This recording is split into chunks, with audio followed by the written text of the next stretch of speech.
Every day, 34 people in their 20s and 30s are diagnosed with cancer. On the 7th of July 2015, I was one of the 34. On the 28th of August 2008, I was one of the 34. These are the stories of what happens afterwards. This is AfterThoughts.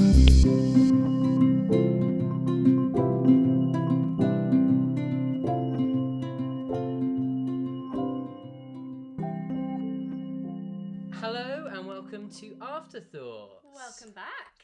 Hi Alice, how are you? I'm very well, thanks. How are you, Toby? I'm very well, and I'm very pleased to introduce Dan. Hi. Hi.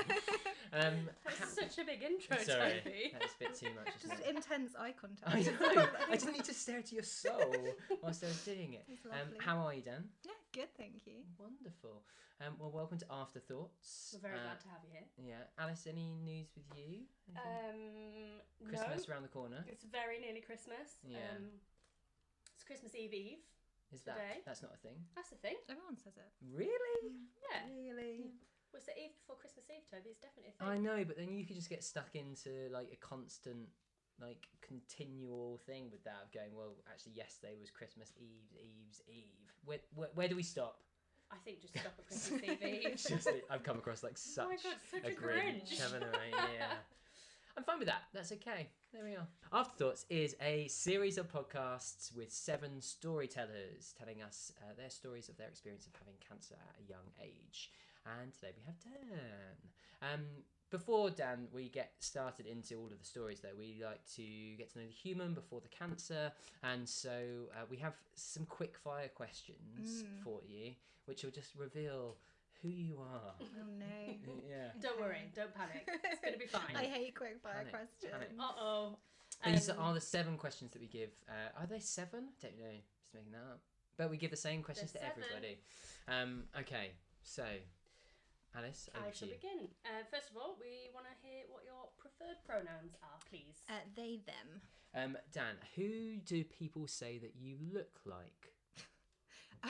No, so I'm laughing because no one. However, when I was at university, it was a really big thing to put your photo into the internet and find out what celebrity you look like. And I didn't put in a gender or an ethnicity, and I got given 50 cent.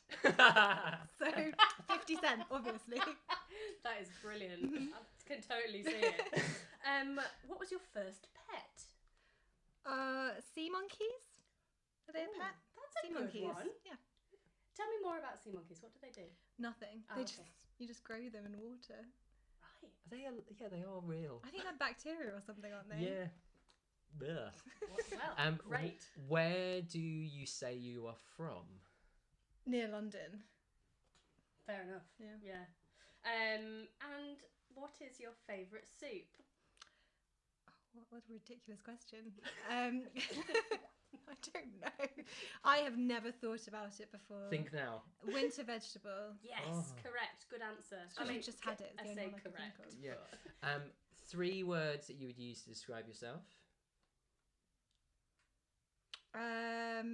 Words. I've got none. I've got none. 3 words. 3 words. Perfect. I'll Done. take it. And what was your favourite childhood TV programme? Oh, Sabrina the Teenage Witch. Ooh, Brilliant. Yes. Brilliant. Sassy Salem. Ooh, always sassy. How do you feel about this weird crossover that's happening over now with that she, what's her name, Melissa Joan Hart, Yeah. has the new programme. And, like, she's got this new TV programme. No. Right, so okay, Dan, you would love this. Right, so she has this new TV programme. Right. But like the first episode, I'm pretty sure it's only the first episode, there is this hint that perhaps it is Sabrina grown up. So like that, and that she doesn't remember all those things, and it's like that she's had a spell put on her, and that she's now just living out her life as this other person. Okay. Seriously, you have to go and see it. I need to watch it. And then there's also the Chilling Adventures of Sabrina on Netflix. I love that. Oh, did I you? love it. Yeah, I know most people maybe don't if they love the first one, but I loved it. Is it serious? I think it's quite tongue in cheek. Yeah, it's quite funny, but Okay. also quite gross, like quite Yeah. gory, Mm. and also really queer. It's lovely. Right. Brilliant. Yeah. I started watching it, but I think I got distracted by something else. Watch it again. I'll come back to it. There's a ridiculous musical number at the end of this. I think it's the end of one of the series, and it's just for no reason at all. They just do an Andrew Lloyd Webber number. I'm like, brilliant. It's not Cats, is it? Obviously. It's not Cats. Oh my goodness. That's like when Buffy did a musical episode though, and Once More with Fantastic. Feeling. yeah, Oh my and gosh. Grey's Anatomy did their like songs behind the drama or whatever they called it. Really? It was really bad. It's really bad. Oh. Anyway, yeah. Dan, could you tell listeners what cancer type you had? So I had thyroid cancer. So it's papillary thyroid carcinoma, whatever that means. I had 2 surgeries, and I had RAI treatment as well, which is radioactive iodine. And how long post treatment are you now? I'm 2 years, 2.5 years post treatment. And then what age were 2 you when you years were clean. diagnosed? 27. I don't know. Actually, I think I was 26 when I was. How old was I? 26 or 27? I was 26. Brilliant. Well, not brilliant.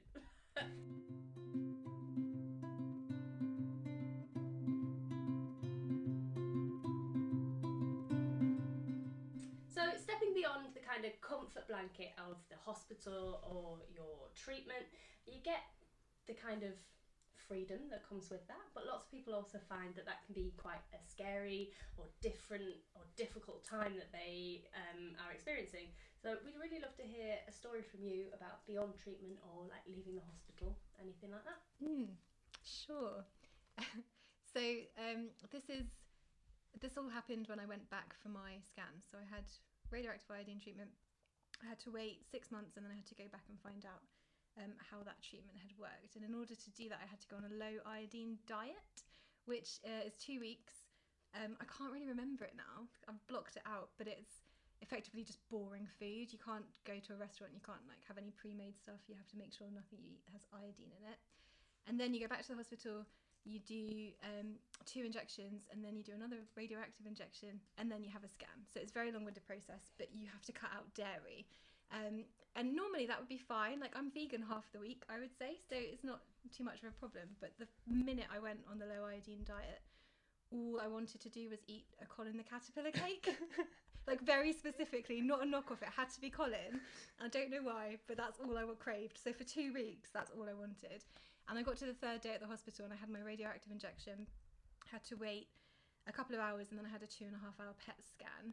And I thought after that they would tell me, you can go, you can eat what you want, you've had it done. But what they actually told me was, you need to come in earlier tomorrow. And I was like, oh no, something terrible's happened. And then they said, you have to stay on your low iodine diet just in case your oncologist wants you to have something else. And I was like, oh no. So I was feeling very fragile and emotional. And on the way home, we stopped at Marks and Spencer's, obviously. And I was like, I'm going to get myself on anyway. It's going to be fine. And I couldn't see them for some reason. And so I just, I cried. But like, not even just a little tear. It was full on like a bit of a breakdown in the middle of a Marks and Spencer's. And I was looking lost and still looking for them. And this person that worked there approached me. Halfway through, realised that I was crying, but had committed to it. So it came right up to me and was like, can I help you? And I just cried out like, I can't find the Colin. And then she showed me where they were. I got a Colin, but I just loved that she had no context of what was happening in my life, and just thought that I was really, really emotional about Colin the Caterpillar. Wow. I love that. It's great. I mean, I tried to find you a Colin for your birthday, but I ended up getting you a Yule log because I couldn't find a Colin. Colin. That's a seasonal replacement though. That's fine. Okay. I feel like. Okay. Basically the Do you same think you'd have thing. been happy with a No, Yule log? absolutely not. No, It you needed just to be a needed Colin. Yeah. So interesting, isn't it, that your body was telling you what it needed? Yeah. I think there's something, yeah. Where is this relationship with Colin? When did this start? Cancer? I don't know. Honestly, I had no idea. Like, But had you had a Colin before? I mean, at birthdays, but only at birthdays. And for some reason, and I don't think I'd had one for years, but for some reason, at that moment in time, my body wanted a Colin the Caterpillar cake. Can you have Colin the Caterpillar now? Yeah. Okay. It's wonderful. Because sometimes those foods become like, whoa, not gonna have No, that. I just had my 2 years cancer-free thing, and multiple friends bought me the mini Colin the Caterpillar cakes. It was great. Sorry, you can get mini ones. You can get mini ones, you can get Halloween ones. I tell everyone this story, and my boss got me the Halloween version for my leaving party at my old work. You It can was get Christmas wonderful. Colin? Yeah. Well, but what's the difference? They're just decorated. You can get gay Colin. It's pink. I mean, it's not as Connie, but I think my friend calls it gay Colin, so it's like a pink one. It's strawberry flavoured. You can get Ooh, wedding ones as well. Do you like strawberry? Yeah, you can get Colin and Connie, can't Yeah. Is that But they're what like you just can... bigger wedding cake you? versions. Like a bride and a groom. Colin's the groom. And Can you Colin's mix the and bride. match Yeah, as well? obviously. Like, Yeah. wow, You should. How great! And you can get enormous ones. Wowzers, you know. I feel like they should be paying us to do this advertising. Are we? Can we get some? Other cakes are available. Okay, so no, let's not. Let's keep going with this, and then M&S will send us. More specifically, me. I feel like if I write to them and say I had cancer and I love Colin the Caterpillar, That's the cancer card. will they give me a free one Yeah. Ooh. every year on my diagnosis day? On your. That would be That would be lovely. great PR for them to do. That. Do you? Great PR. What is your diagnosis date? Just so M&S, because we have. That would be the 20th of March. 20th of March, M&S. So See, that's another person who remembers their diagnosis day really well. yeah. That was no hesitation there. Do you know what? I didn't want to, and I actually didn't. And the only reason I do is because my mother texted me a month after I had been diagnosed and said, "It's a month today." And I was like, why have you done that? Like, why have you remembered that? So now I do remember it because my mum told me. We have a weird thing because as part of the introduction for Afterthoughts has our diagnosis days, and I made it up because I couldn't remember, Oh, really? and but then I wrote down what is it, Alice? Like I can't even You remember wrote it. down the 20th, 20th of August, and then when you recorded it, you said the 28th. and then so said it and was like, no, it's Was fine. it even yeah. August? And then, no, but then I went home and I said to Christy, I played it to her, and she was like, "Oh, that's the right date." So Because the wrong date that he said was actually the correct date. Oh, because it was her sister's 18th birthday, so she knew, she remembered. weird. How strange is Wow. that? Yeah. The body remembers. Yeah.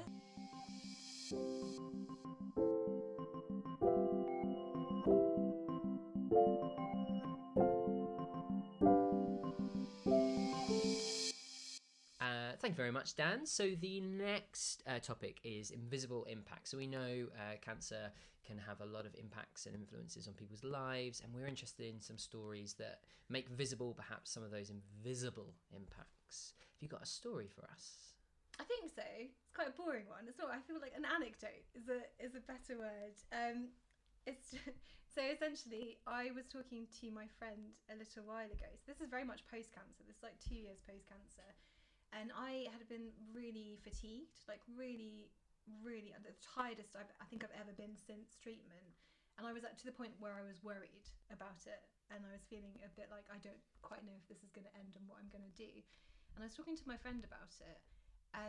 Like a really close friend, like one of my best friends, and she said, "Well, we all get tired." And I was like, "Oh, okay, you don't understand. You have no concept of what this is feeling like." And it just made me realise that I think when you get diagnosed, there's sort of a barrier that goes up between you. It sounds very dramatic, but like a wall goes up between you and your friends and your peer group, and it never really comes down. Even years later, you can really feel. And I think that is an invisible impact of cancer, is just knowing that actually I'm always going to feel a step away from my friends and my peers now, because they've not experienced this and they actually don't know what it feels like. And it's not out of malice that they say these strange things that they shouldn't say to me. It's because they don't know and they think they're being helpful. It's very, I don't know, hard to explain, but it is an invisible impact, I would say. Totally. For me, one of the big things is, I was talking to Toby about this the other day, I read a lot of like millennial biographies and autobiographies and whatever, and then you get women like Dolly Alderton and Elizabeth Day talking about the end of their 20s and the start of their 30s being like this time of hedonism and like figuring out who they were and all of this, and I'm like, fucking hate you all, like, but I also really enjoy reading the books. I keep reading them, so that's one of the things that really brought home to me the difference between me and my peers. Are there any other like examples that you've got maybe you can talk us through? It was a really long explanation for a short question. I enjoyed it though. Lovely. I think partly it is that thing of you're in your 20s and you're watching your friends go travelling without thinking like, do I have my medication? How expensive is my travel insurance? All of those really simple things. Or some of them were like dating loads or getting new jobs or like getting married or, I don't know, getting moving abroad and all these things where I suddenly thought, I actually can't do that right now. Even if I wanted to, I would have to really think these things through. And then I think the biggest one is health anxiety, which I had anyway before cancer, but obviously having cancer makes it a lot worse because you know that your body can now do all these horrible things to you, and once you know that your body can do that, you can't unknow that. And they have like maybe limited patience, I would say, for my health anxiety, which is always really hard. And I understand it because I'm annoyed by it. Like, I find myself very irritating when I talk about my worries. So what it's like for them must be awful. But that's definitely something where I feel like we're never going to be on the same page about this. I mean, they're brilliant. I'm painting them to be terrible people. They are brilliant and they do understand it. But I think with health anxiety, there is a line where the patience just ends, no matter how well intended and like how good a friend you are. There is just a line. Moving on, we're going to talk now about those around us, and we've kind of already touched on that a little bit with your invisible impacts story there. But we always kind of think that cancer just happens to one person, right? But we know from personal experience and from people that we've spoken to that actually it happens to a lot of people around the patient as well. Do you have a story you can tell us about those around you and your cancer treatment?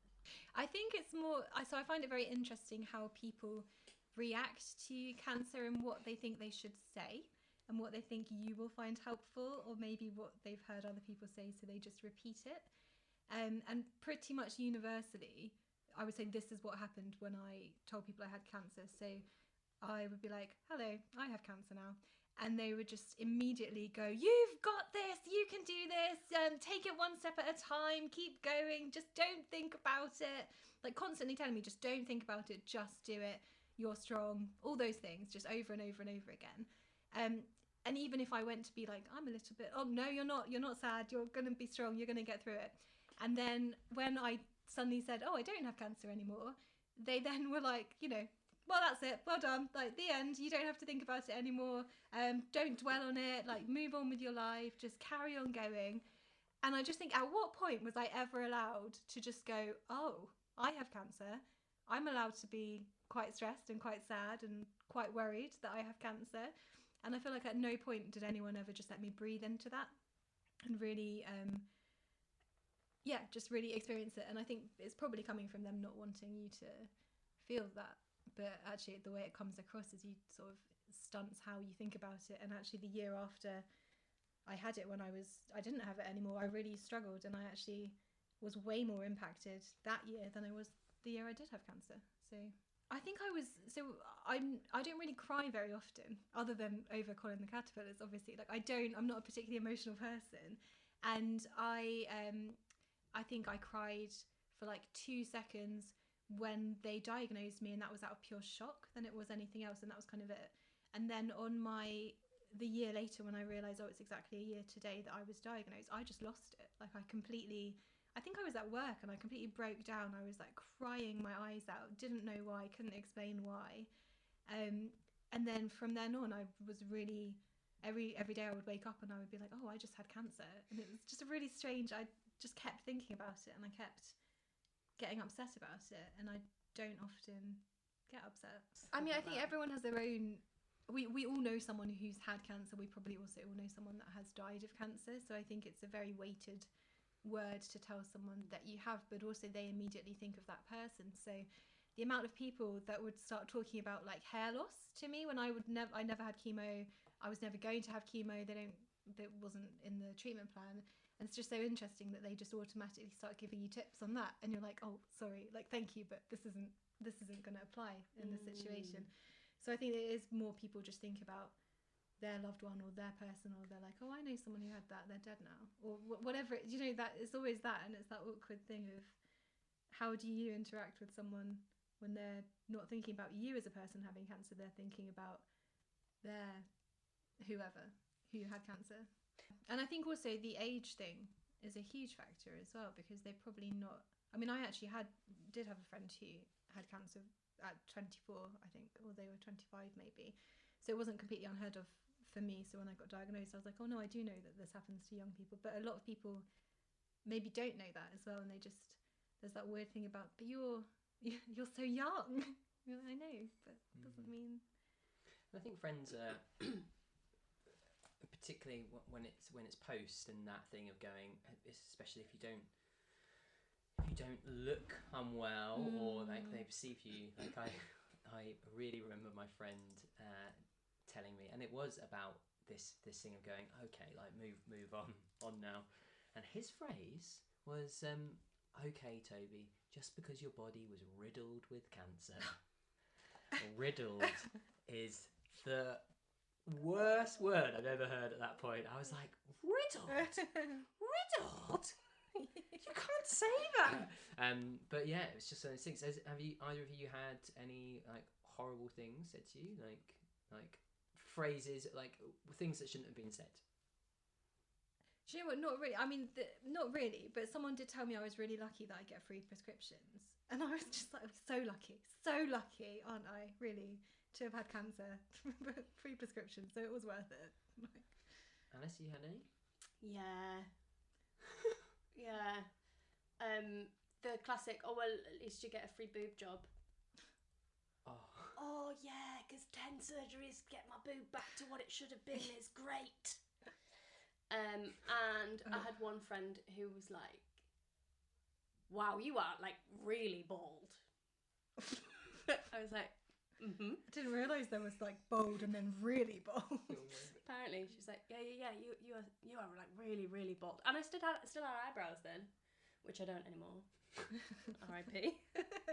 Miss them. Yeah. Great. You are really bald. God, people, huh? People. Who'd have them? But I think it's interesting. It is, as I put that down and knowing I'm turning away from the microphone and doing that, I think there is the interesting, particularly when you're young, and like the fact of people not knowing others who've had it, therefore not seeing the narrative of it, and that's what we're trying to do here. We're trying to open up that narrative. I feel like I should just say that people are also wonderful. Like I've painted a really terrible picture of my friends, and actually they were lovely. Go on, tell us a nice thing then. So I used to, if I was really stressed, I would just put on like Facebook or something. Hello friends, can you like cheer me up? And it would just be a constant stream of like cute videos of goats, or I don't know. Someone sent me the 12-minute YouTube video of Cher doing all of the parts of West Side Story. Best thing I've ever been sent in my life. What a gift, yeah. Right now, Google it. Just stop everything. It's brilliant.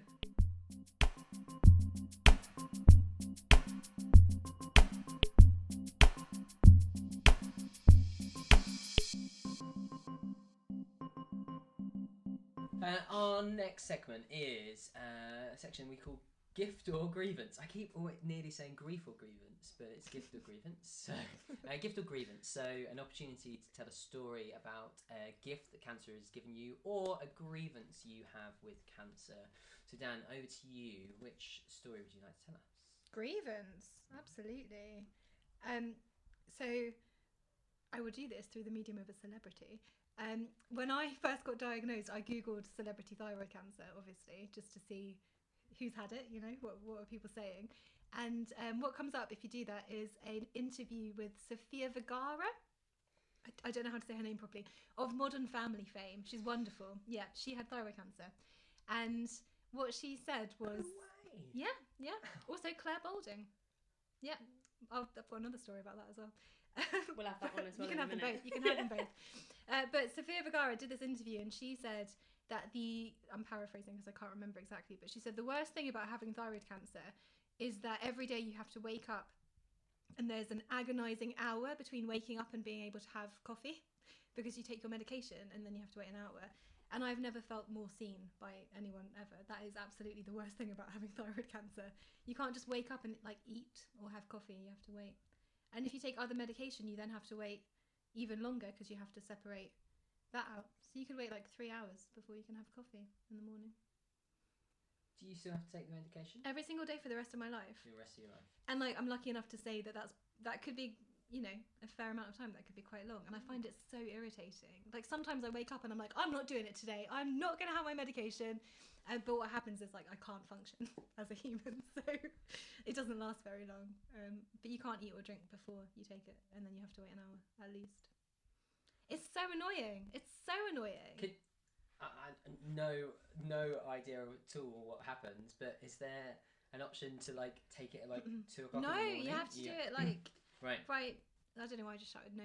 Maybe, but it's the thing of like you wait. So I normally, because I like sleeping in as well, I normally wake up, take it and go back to bed and then oversleep for work is normally what happens. But sometimes I forget to do that. So today, I didn't want to get out of bed, so I took my medication late, and then I had to wait even longer to be able to eat because I took it late because I chose a lion over existing as a functioning person.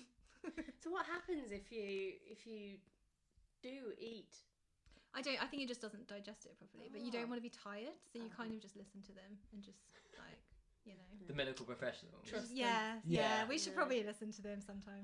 I've never done this where I've googled other people who've had Have you not? celebrities who have my cancer. It's the first thing I did. Do it Should- right now. should- It's so I'm good. going to do it for you because there's loads of people who've had breast cancer. Yeah, but Yeah, no, you specific. should. Just Google your cancer and then celebrity. So the other one is Claire Balding, and my mum, I'll tell you while you're Googling it, she obviously had the same idea as me, and she Googled and found an interview with Claire Balding, and I was complaining to her about the fact that I was really tired and I was like gaining weight and feeling really sluggish, and she was like, well, Claire says it's because it takes a couple of years for your medication to even out, but she said it as if she knew Claire Balding, and I was like, who's Claire? Like, who are you talking about? This random celebrity that she doesn't know, but that's where she gets all of her thyroid cancer chat from.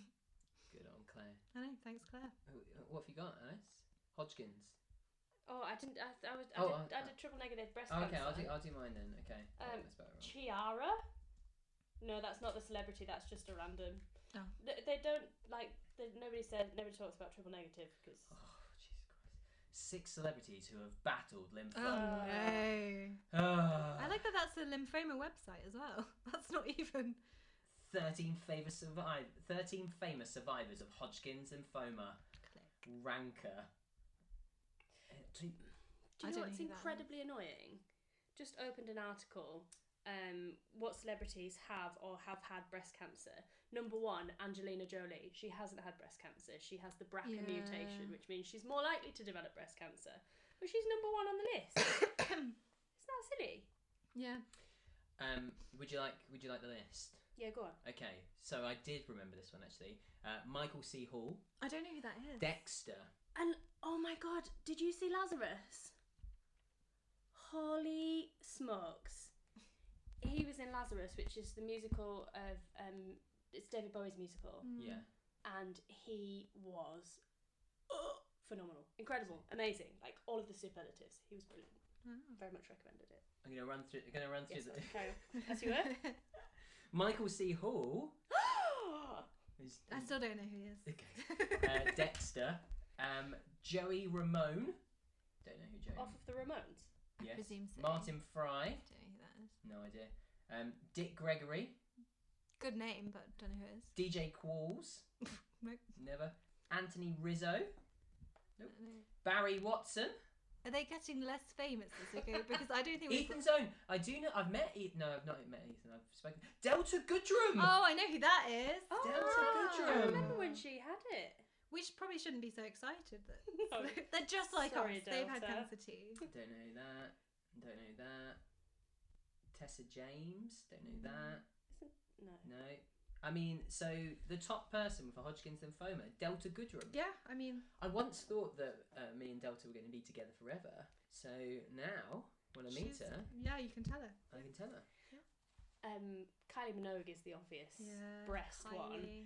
and it was really special because I was at Glasgow this year when she did the Legend slot, and she was supposed to go to Glasgow when she got diagnosed, and she had to cancel. So she was like crying about that, and then I was crying about that, and it was really great actually. I love Kylie. She's great. Yeah, she is. She's Absolute very, very angel. bless her. Sorry, I did forget this as well. Gene Wilder. Oh, okay, that is famous. Ooh, Yeah. Gene Wilder. Then You've got loads. Michael C. Hall. Do thyroid cancer? There must be more than 2. Mr. Mr. T.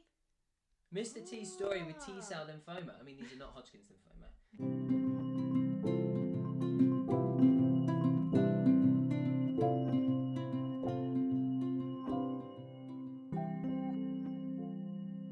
We know that there's a real change in the kind of community, the young people cancer community particularly, and people are talking about things more, and we're kind of opening up that conversation. But we'd love to hear from you if there is a lost conversation that you think we need to be having. Yeah, and I think to explain it easily, what it is like when you become a cancer patient, I think you stop, in the eyes of the healthcare that you're getting, you just cease to be anything else, and you are just a cancer patient. So for me, going in as a queer person who uses they them pronouns, and at the time I was taking my girlfriend to my appointments, that all became something that was important to me to feel comfortable going into those appointments, and actually I didn't. So one of the first times I met a cancer nurse, she sort of came over, introduced herself, and then said, "Oh, is this your friend?"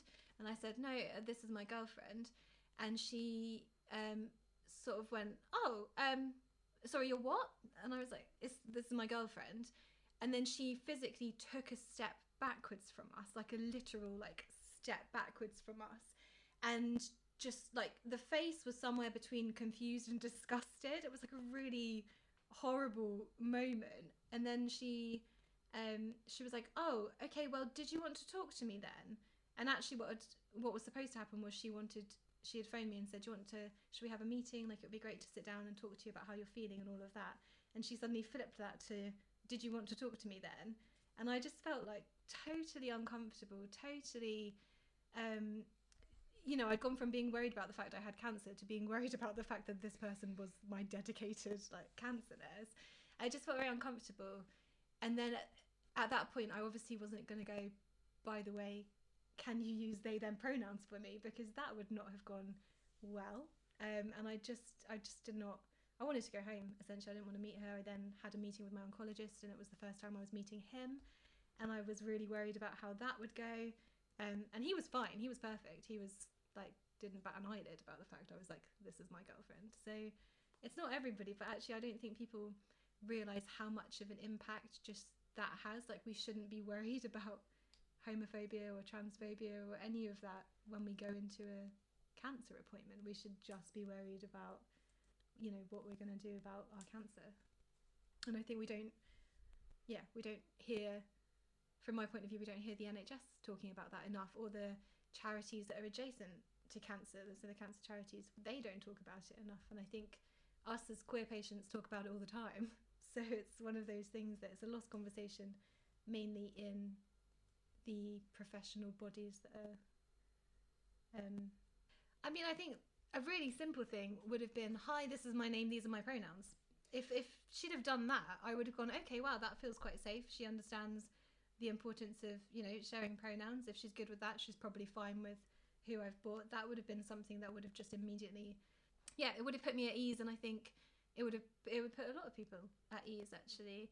And also something really simple is to just roll out some training. And I say that obviously it's going to be a lot harder than it sounds, but it shouldn't all be about money, but it's quite cheap to do that. And there are charities that will work to the price point of whoever's booking them, and just pay someone from the LGBT community to go, "Hello, here are some ways that you could improve what you're doing here." And it's also just to be aware and don't make assumptions about the person you've got in front of you. And this obviously isn't just true of the LGBT community. This will be true of basically all underrepresented communities. That there's a lot more that can be done. And I think sometimes they just do it as a bit of we hear it a lot, but a tick box exercise. They're "Well, we've done one thing, so what more do you want from us?" We've done that. We've, I don't know, rolled out something somewhere, and it's not enough, really. When you were having your treatment, did you have good moments where people were using the correct pronouns? No, never. But to be honest, you have one. So I told one of the nurses at the hospital, and obviously there are so many, and you don't see them all the time. And I was in isolation, so you don't want to constantly have that conversation. And I also feel like I shouldn't have to, because the person I said it to didn't understand what I meant. And it's very tiring to have to explain to someone if they don't already know. Had they gone through some basic training, just a 2-hour, these are what pronouns mean to people, this is why you should respect them and use them, maybe she would have understood, but she didn't. So I didn't feel like I wanted to, on the day of my treatment, explain my entire existence to a total stranger that I might not see again in the hospital. So I didn't feel like I wanted to after that, because actually there was a lot of emotions going on anyway, and I already knew that they weren't going to use them, because they didn't, that one person, and it just felt like, why would I continue to put myself through just an extra layer of emotion? It's emotional labour, isn't it? Yeah. And do you think that first person, like physically, physically taking a step back from you, do you think that kind of made you feel like you were on the back foot for the rest of your experience of cancer? Yeah, I mean, and it also just put my guard up a little bit with other appointments, absolutely. And it's one of those things where obviously the workforce is going to be a cross-section of society, which means there are going to be homophobes in there, and there are going to be people that react like that. But when you feel so just powerless, because this person who should be helping me get better, and I have cancer, just sort of fundamentally hates who I am as a person in that aspect. And it's just really, sounds dramatic, but that is what it is. Like, that was a look of disgust. There's no other way about that. And it's like something so fundamental to your being, and you shouldn't be made to feel like that.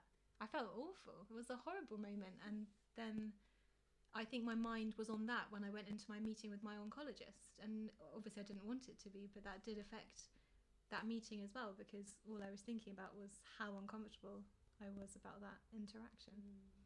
And did you ever like complain, or did you ever feel comfortable to take it further, or was it just one of those things that you thought, oh, I'll just take this? And yeah, I think it's one of those things that it's so hard to. I feel like as a person I'm quite good at standing up for other people when it comes to these things, but when it's yourself and you have so much other stuff going on, you just can't. There was something in me that just froze, and to this day I get quite upset about that one interaction.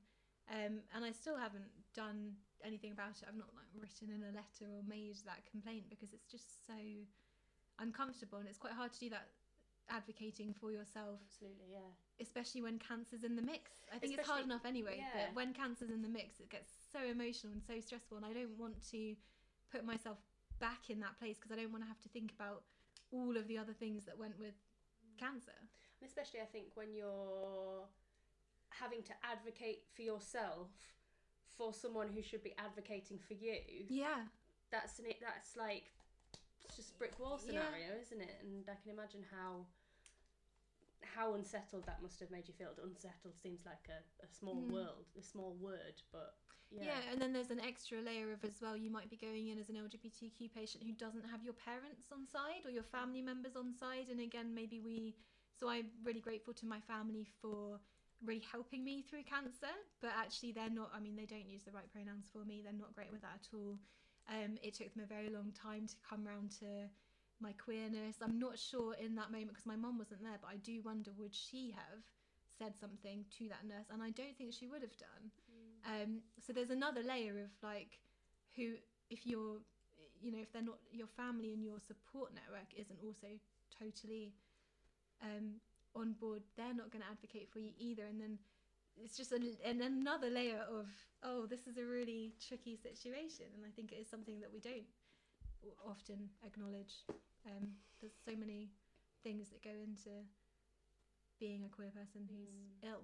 And you're already so exposed, aren't you, when you're ill, and then to have to, like, it's just another layer. Like you say, it's just another layer, isn't it? And then every interaction you have, because sometimes it's like they presume. So when I was radioactive, I couldn't have sex for a while, and they were very much presuming like what kind of sex I was having, who I was having it with, or if I know like conversations around fertility that I didn't have to have them, but some people have to have.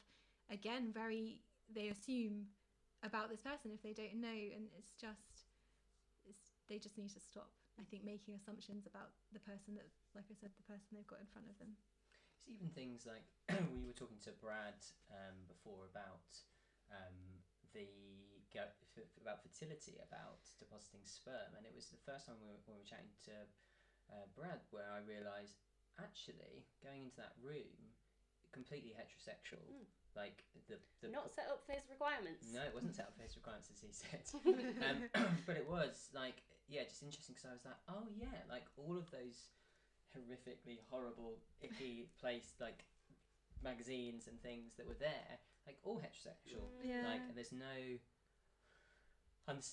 like. And Sorry, go on. no, I was just gonna say, I think that is just people just automatically assume you to be. They assume, they look at you, they think they know your gender, and they also think they're just gonna assume that you're straight. So I had, I put on like a fair bit of weight when I got diagnosed. All the take your thyroid away, there goes your metabolism kind of thing. And I had this nurse who I think was trying to be really nice, but she was like, "Oh, us women, you know, we're very delicate when we put on weight, aren't we? We can't really act." And I was like, "Oh, this is uncomfortable for me on another level because I'm not a woman." And it's like quite a tricky, and you're like, I know you're trying to be nice and you're trying to bond with me, and you know, maybe don't talk about my weight anyway, but maybe also don't gender me. It's just multiple levels of yeah.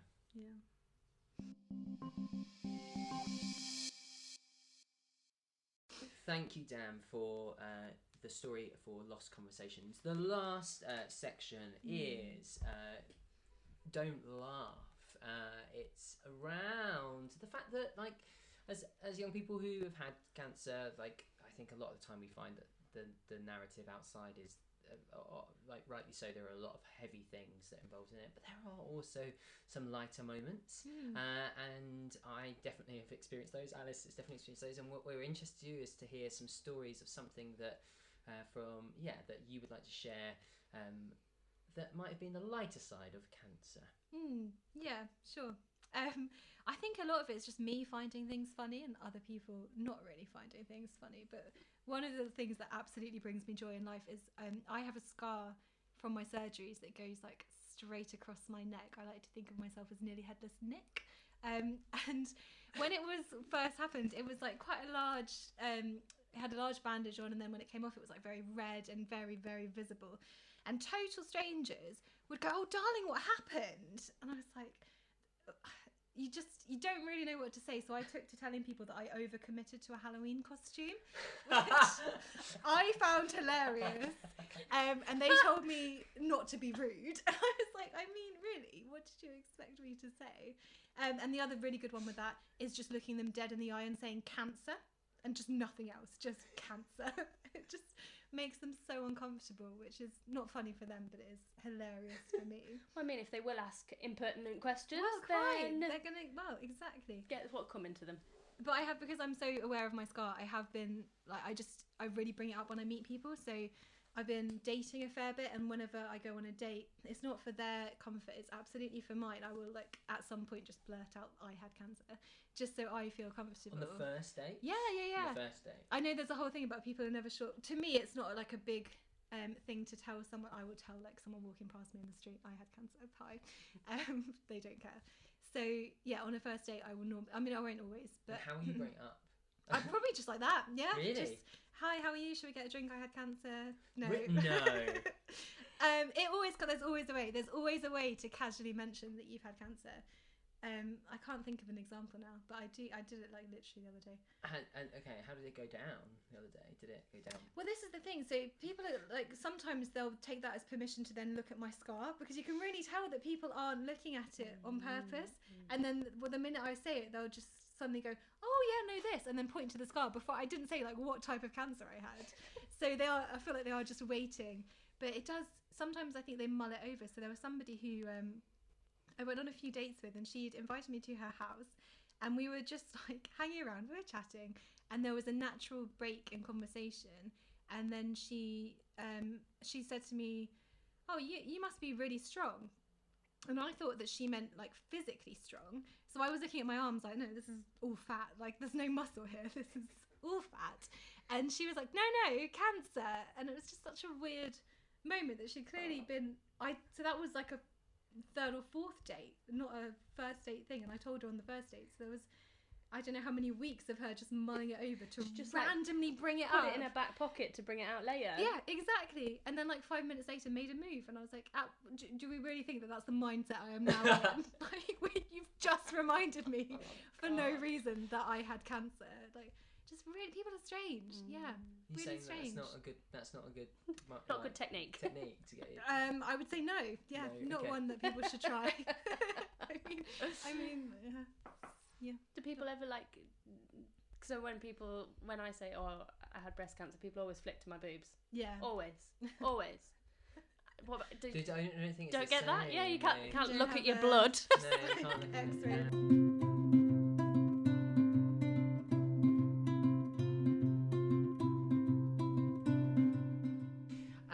So we have come to the end of today's episode. Thank you very much, Dan. Thank you so much for being with sharing your us. stories with us. Toby, Yes. what are your afterthoughts on today's episode? Afterthoughts on afterthoughts. My afterthoughts on afterthoughts. I think it's about Colin the Caterpillar, and about how many different types there are. I'm really excited to meet. Who's the one with strawberry? Connie. Connie. I'm Yeah. really excited to meet Connie. She's gorgeous. That's literally going to be my thing. Alice, what about you? What's your afterthoughts on afterthoughts? I don't know. I feel like there's lots of afterthoughts, and I think my main afterthought actually is how incredibly privileged I am not to have had to deal with the additional crap that the LGBTQ community have to deal with. And we very much believe at Afterthoughts, we very much believe that you can't be what you can't see, and also we want to do as much as we can to help pass the mic to the community. So I guess my afterthought is that we're just going to keep doing it, keep talking to as many people as possible, and hopefully change some of the conversations. Dan, you get the last word. Afterthoughts and afterthoughts. What a delightful way to spend Christmas Eve. It's not a thing. It's not a thing. It's not a thing. It's been lovely. No, it's been nice to just have a rant. I like it. Just complain. You can find us on socials on AfterThoughts34 on Facebook, Instagram, or Twitter. None of it. Cut it all. Okay. You really struggled to say afterthoughts. Afterthoughts. Yeah. Thank you very much. Thank you for listening. Thank you for listening, and see you in the next episode. See you next time. Bye.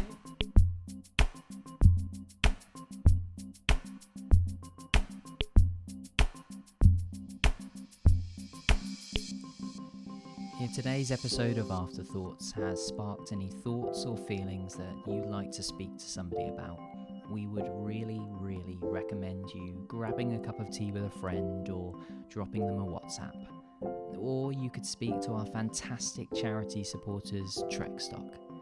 Trekstock get young adults in their 20s and 30s moving again, physically, socially and psychologically, when cancer has stopped them in their tracks. Find out more at www.trekstock.com. Afterthoughts is produced by Alice-May Purkiss and Toby Peach from Beyond Arts, with sound design by Kieran Lucas. Thank you.